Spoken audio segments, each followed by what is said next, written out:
Hey everyone, today is tutorial day, which means that we are going to be answering all of your client questions that came in about this week's routine. So let's go ahead and get started with let's start with the oblique series. So the oblique series this week is a bit of a choose your own adventure, okay? In the video, I offer lots and lots of options for alternatives for your side plank, for your planking, lots of different things. What I want to talk about right now is some different ways that you can do the very first 8 count where you are kicking your leg. So looking at only the upper body, okay, you can do it with your head up, hands supporting the head. You can do it with your head up, arms extended.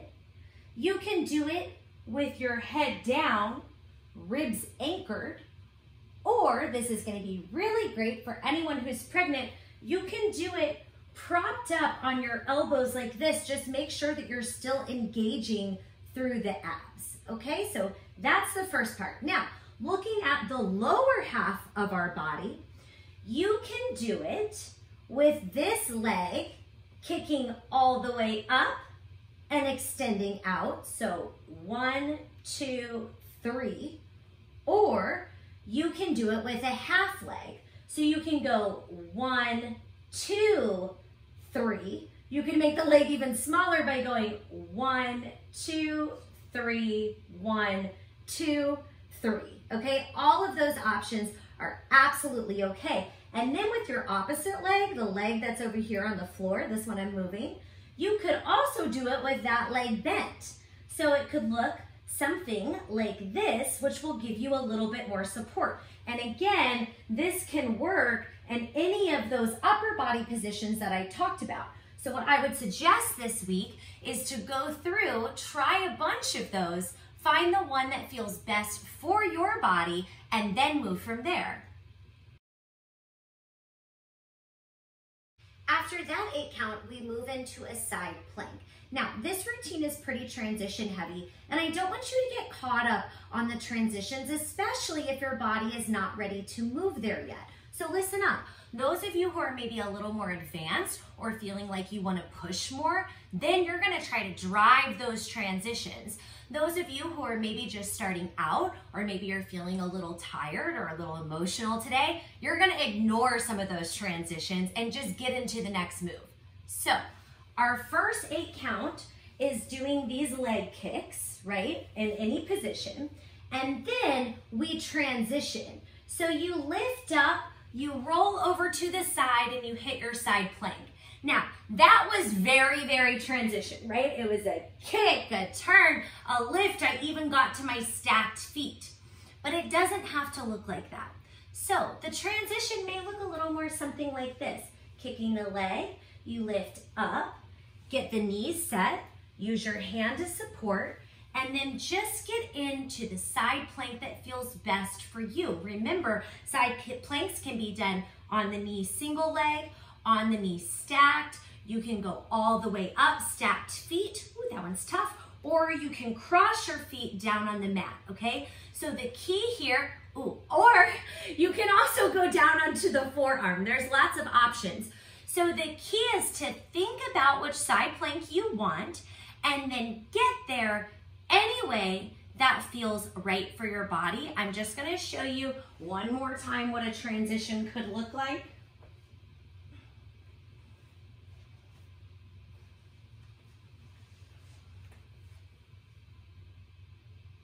There we go. Now, after our side plank, we have a third transition. This transition is turning our body to the back of the mat and maybe, notice I said maybe, hitting a single leg plank facing the back. Okay, so let's talk about this just a little bit. Several people asked about how to smooth out this transition moving to the back, and I think it may help you to kind of understand some of the mechanics. So when we do a side plank, any side plank, feet stacked, elbow down, whatever version that you may be taking, our shoulders are working to be stacked on top of one another as well as our hips. Now, you will almost always have to take your top hip and bring it a little forward while taking your top shoulder and bringing it a little bit back. When you do this, and most people are here in a side plank, when you take that little shift, you'll really, really feel a difference of how it stacks and how you're able to engage the abs. Okay, so from our stacked point, the top shoulder and the top hip are going to fold or turn or rotate down to the floor. And as I do this, I'm gonna think about lifting my other leg or my bottom leg, the leg of the working oblique, to face the back. And then it's just reversing, coming back out of it. Okay, that big single leg plank though, not an easy spot. So if kneeling planks are what you're choosing to do, I wanna show you something here that you can do. So I'm on the knee, right? I'm going to bring my top shoulder, top hip, I'm gonna turn it down to the floor, and I'm actually gonna stay kneeling. Instead of trying to lift my base leg down here, I'm just gonna hold my plank like this, keeping this leg extended. It'll make that transition feel just a little bit smoother, because then when you come around, it's just flipping that back foot. Yeah, does that make some sense? I wanna show you what this can look like on the forearms the entire time. So I take my leg kick, I roll up, I'm getting my elbows set, moving into my side plank here, either way. Now I'm gonna take, same thing, top shoulder, top hip, turn it down, elbow goes down, maybe the other leg lifts up, or I stay kneeling.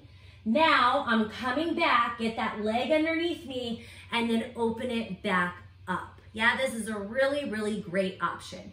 So basically, 3 positions: forward facing, side facing, reverse facing,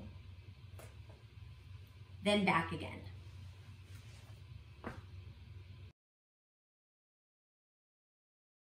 Next up, we're going to talk about the leg series. Okay, so leg series. Our opening position is this side, side leg sweep, okay? Now, this is an incredible move for everyone.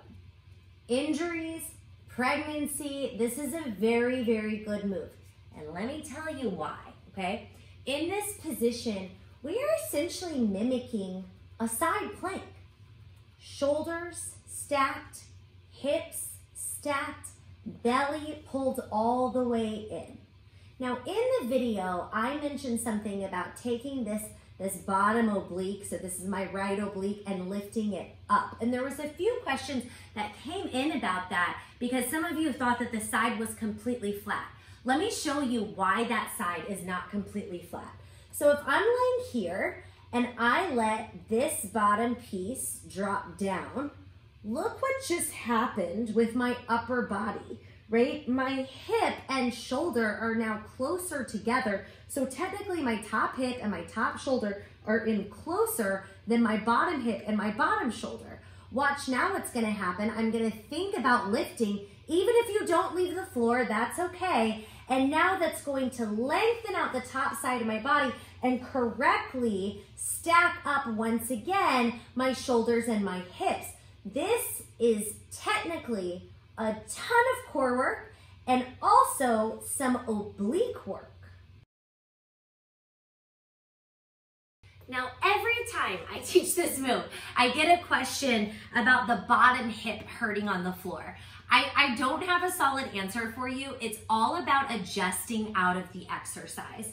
So like, here's my very best tips that I can give you. When you're here, if that hip bone is really digging, try adjusting some. Move your bottom knee forward, move it backwards, sort of wiggle off of the hip bone. There is a sweet spot, but then also, don't let your body collapse, which is what we were just talking about. So the more the body collapses, the more the hip bones and everything will drive down into the floor. So tuck the shoulder blade underneath you, lift the oblique up, find the abdominals, use this hand can even help you press up, and then adjust so you're not feeling that bottom hip, and that should end up getting you somewhere. If that still doesn't help, you do have the option to put a pillow underneath the hip. It may throw your alignment off just a little bit, but at least you won't have that sharp pain in there. 2 quick tips. Number 1, if you are doing this in a small space, you can bend the knee instead of doing a straight leg sweep. So instead of going here, leg all the way out, just bend the knee to come in and then push it back out. Same thing when you're on hands and knees. Instead of going straight leg sweep, go ahead and bend the knee. You'll still get really, really great work. The form is the same and it won't throw you off with counts. Second thing I want to tell you, this is if you really have a good handle on this series, you can play with some footwork, pointing and flexing the foot. There is no right or wrong way to point or flex your foot, so you can do what you like. However, this is my personal favorite.